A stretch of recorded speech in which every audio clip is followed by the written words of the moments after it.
सगाई अच्छी सी हो गई थी। तृणा नंदिनी को उसके कक्ष में छोड़ आई है। यह बात बताने हेतु तृणा दरबार में आई, जहाँ सारे बैठे थे, जैसे कि तक्षिका, महिमा, त्रिकाल, महापंडित, शोभा और कुछ ऐसे लोग जो राजघराने के नजदीकी थे।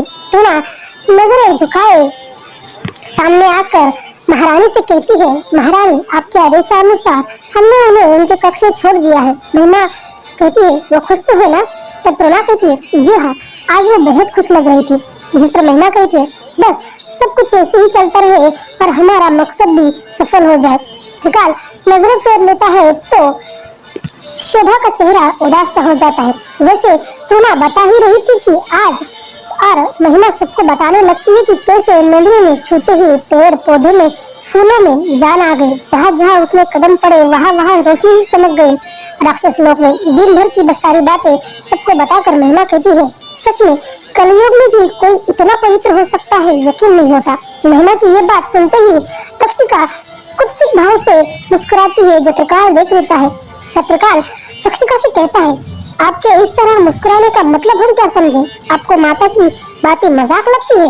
जिस पर तक्षिका कहती है, अपनी जगह से उठते हुए सबके बीच में चलते हुए तक्षिका कहने लगती है, आप गलत समझ रहे हैं दोस्त। हम माता की बातों पर नहीं आती तो उस सूती को लेकर जो भाकित आप समझ रहे हैं उस पर हम हंस रहे हैं। क्योंकि राक्षस नियमानुसार जब हम मनुष्य लोक में जीवन व्यतीत करने गए थे तब वो और हम एक ही वर्ग में थे, एक ही कक्षा में थे और बहुत अच्छे से जानते हैं हम उसे, जिसे आप पुण्यवान कह रहे हैं, पवित्र कह रहे हैं। वो असल में तो एक महापापी चरित्रहीन व्यक्ति है। त्रिकाल गुस्से से, बस तक्षिका, आप एक महिला होकर दूसरी महिला के लिए ऐसे अपशब्द कैसे कर सकती है?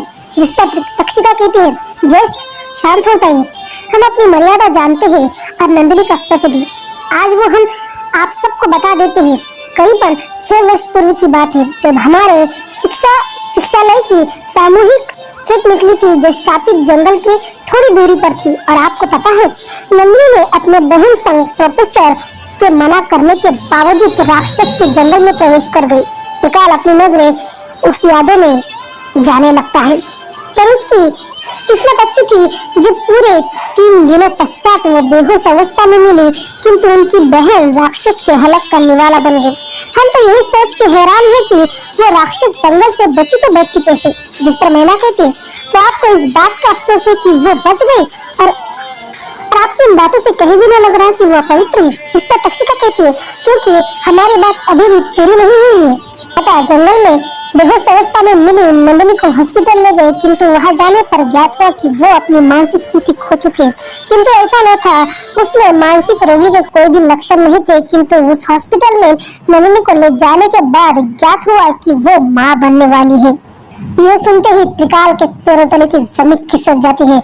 महिमा, शोभा आश्चर्य से त्रिकाल को देखने लगती है। तक्षिका आगे बताती है, वो बिन बिहाई माँ बनी थी माता। क्या ये सच आप लोगों को पता है? जिस पर महिमा कहती है, आप कह क्या रही है, आपको ज्ञात भी है? जिस पर तक्षिका कहते हैं, हम सत्य कह रहे हैं क्योंकि हम साक्षी हैं उस घटना के। अब ऐसे तो होगा नहीं कि राक्षस में उसके साथ, क्योंकि राक्षस में तो केवल मनुष्य के रक्त की प्यास होती है, भोग की नहीं। तो बात साफ थी कि उनके किसी मनुष्य के साथ नाजायज संबंध थे। हालांकि लेकिन वो उनसे बहुत प्रेम करते थे। ये कहते हुए तक्षिका की आंखें भर आती है, किंतु उनकी और नंदिनी की कभी भी नंदिनी ने उनकी तरफ कभी देखा भी नहीं, शायद इसलिए क्योंकि उनके संबंध किसी और के साथ थे। और बात यहाँ समाप्त नहीं होती माता। नंदिनी का जीवन का अगला पन्ना, जिसे सुन यहाँ उपस्थित समस्त राक्षसगण के हृदय दहल जाएंगे।